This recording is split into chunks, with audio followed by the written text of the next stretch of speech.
Welcome to Hollywood Deli, y'all. I'm your host, Blue.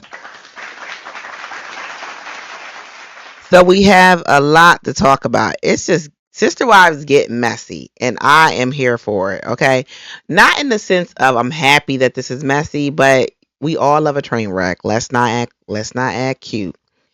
So the Sister Wives, Janelle and Christine, have been doing a lot of press, and they recently did an interview on the Andy um radio show with the interviewer. I don't know what her name is, and I'm sorry if you know, put it in the chat. So anywho, they are talking about Kody and what kind of father he was and things like that. So it's been swirling around the internet that Christine has been talking crazy about Kody. And so let's hear what Christine has to say about Kody. The interviewer asked her to say some three things about Kody. Our mom, who is a super fan. She loves you all. I love it. Possibly more than we do, which is not possible. So as we end our show, very quickly, can you each describe Kody in 3 words? Oh shit. Just 3. Yes. Deadbeat. Okay. Dad. Sorry, that's 2, but that can be 2. Deadbeat dad and oblivious. See, I would say he's charismatic. Come on, when he walks into the room, he's very charismatic. I'm too mad. Janelle is too positive for me. Now, listen, I'm all for being diplomatic and keeping it cute, but they're so on opposite spectrums, these two. Christine is super negative and to her detriment. I just feel like she's being too negative. Janelle is too positive because Janelle is sitting here talking about, I would say he's charismatic. Who cares if he's charismatic? Like, this man has been horrible to your children, Janelle. I'm not saying you gotta bash him, but let's not be overly positive here. Come on. Mad at him right now. I guess I'm sort of over it. He's charismatic.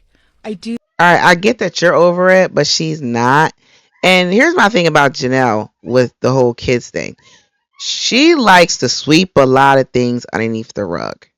And she did a lot of it with her kids. She didn't start smelling the trash that she'd been sweeping underneath the rug for all those years until her kids said something. It wasn't until they started fussing about what Kody was doing that she took action and took a side.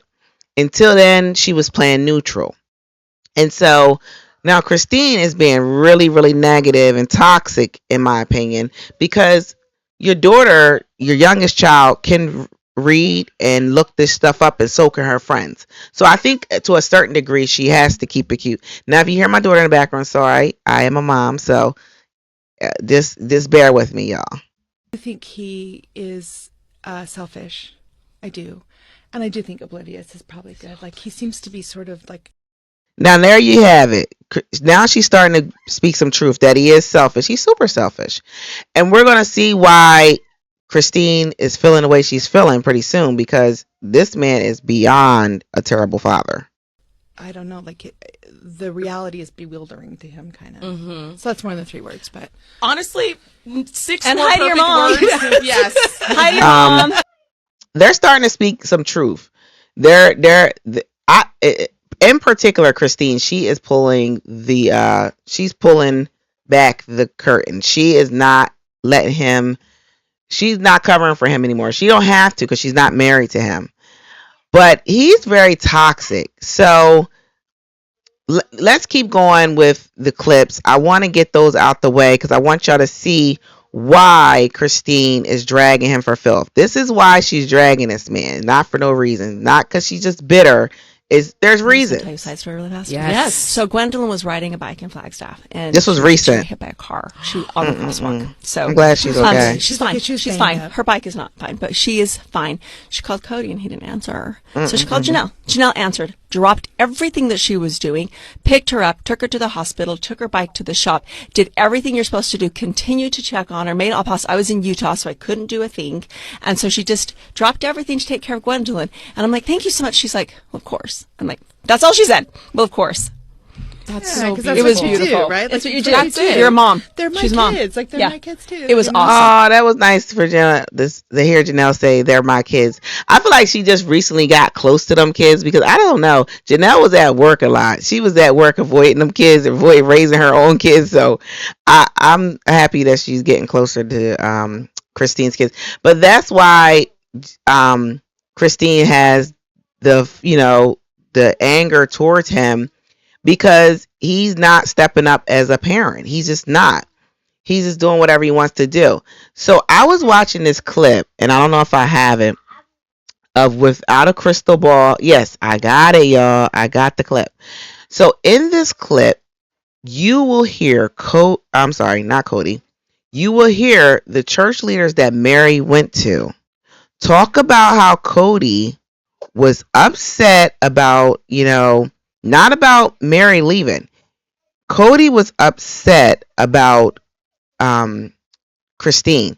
He was after Mary went for her release, he was worried about Christine going for her release. So let's listen to what they had to say about what Kody said to them. Yeah, he was pretty upset on that phone call. He was not happy. He was getting all angry at my dad. They did give her a release on abandonment, which does not surprise me at all. Kody doesn't feel like he abandoned her. Without going into a lot of it, I will say this. When he called him, he wasn't even upset about Mary. He was upset. He instantly changed the subject from Mary to Christine and was basically just threatened and said, you better not give Christine a release. I've done nothing to deserve this. And my dad was heartbroken over that. He did say to her, that, hey, I just released your wife. Are you not even sad? And That man don't care about Mary.